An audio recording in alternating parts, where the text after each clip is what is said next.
ప్రైజ్లాడండి. దేవునికి మహిమ కలిగింది కాక చిన్న ప్రేయర్. స్తోత్రములు ప్రభా, నీ వాక్యం ద్వారా మాతో మాట్లాడమని వేసినాం ప్రార్థిస్తుంది. ఆమేన్. యెషయా గ్రంథం 42వ అధ్యాయం 1వ వచనం.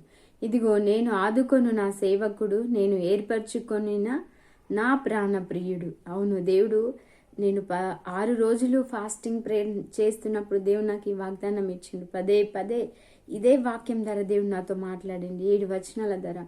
అవును, దేవుడు నన్ను ఏర్పటించుకున్నాడు.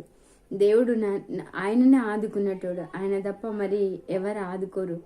ఏసైనా ఆదుకుంటాడంట, ఏసైనా ఏర్పరచుకుంటాడట, ఆయన ప్రాణానికి ప్రియుడిగా చేసుకున్నాడంట. ఆయన తన రెక్కలతో భద్రపరిచి ఆయన సేవ కోసం ఒక నిబంధనగా నన్ను ఏర్పరచుకున్నాడు. ఈ చిన్న వాక్యం దేవుడు దీవించును గాక. మన జీవితంలో కూడా ఈ దినం మిమ్మల్ని కూడా దేవుడు ఏర్పరచుకుంటాడు.